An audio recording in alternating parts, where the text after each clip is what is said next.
Assalamualaikum anak-anak semua. Kembali lagi kita dalam pelajaran pendidikan Islam.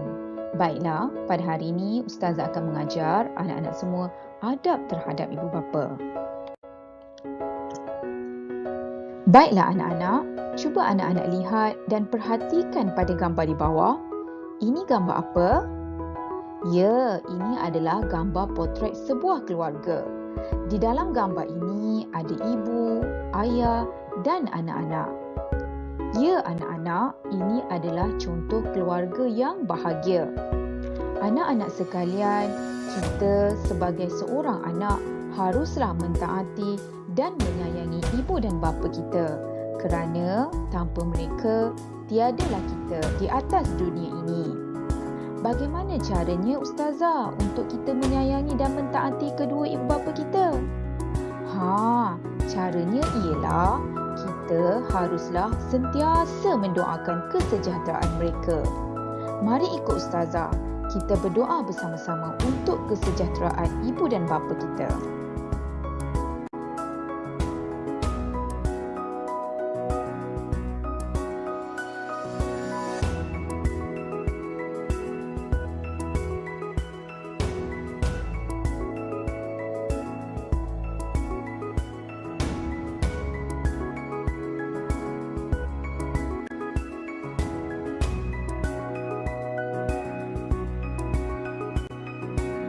Anak-anak boleh ikut dan baca bersama Ustazah ya.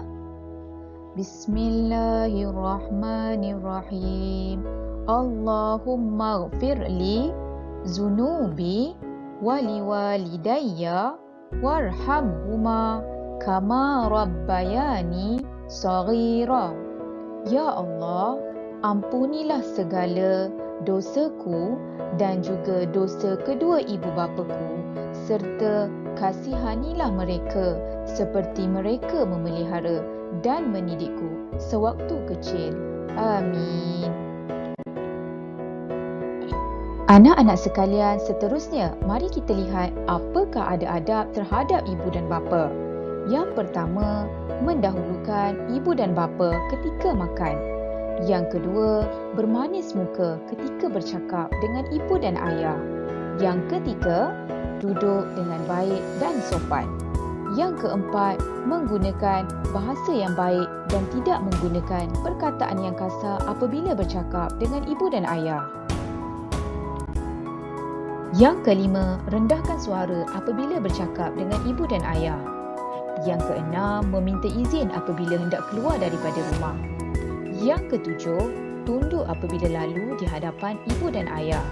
Dan yang terakhir, segera menyahut panggilan apabila dipanggil oleh ibu dan ayah. Anak-anak sekalian, ini adalah antara adab-adab kita terhadap ibu dan ayah. Ustazah harap anak-anak semua dapat memahami adab terhadap ibu bapa dengan baik.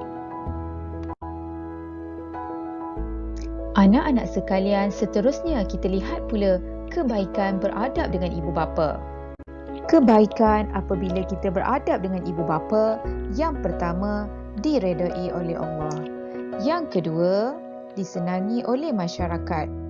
Yang ketiga, hidup kita akan diberkati. Yang keempat, mendapat pahala. Yang kelima, ikatan kekeluargaan akan bertambah erat. Dan yang terakhir, jiwa akan rasa tenang dan tenteram.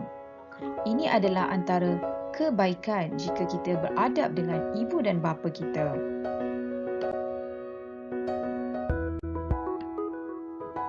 Anak-anak sekalian, dalam Al-Quran, Allah telah berfirman dalam surah Al-Isra ayat 24 yang bermaksud, dan hendaklah engkau merendah diri kepada kedua-duanya kerana belas kasihan dan kasih sayangmu, dan doakanlah untuk mereka dengan berkata, wahai Tuhanku, cucurilah rahmat kepada mereka berdua sebagaimana mereka telah mencurahkan kasih sayangnya memelihara dan mendidikku semasa kecil.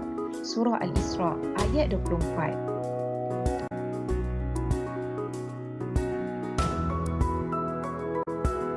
Ya anak-anak sekalian, suka Ustazah ingatkan di sini, sayangilah ibu dan ayah kita selagi mana mereka masih ada di dunia ini. Senantiasalah mendoakan kesejahteraan mereka di dunia dan akhirat, kerana berdoa merupakan semudah-mudah amalan untuk kita berbakti kepada ibu dan ayah kita. Semoga Allah Subhanahu Wa Taala memelihara dan merahmati kedua ibu bapa kita di dunia dan akhirat. Baiklah anak-anak semua, sampai di sini sahaja pelajaran kita pada hari ini. Semoga kita berjumpa lagi pada pelajaran yang akan datang. Assalamualaikum warahmatullahi wabarakatuh.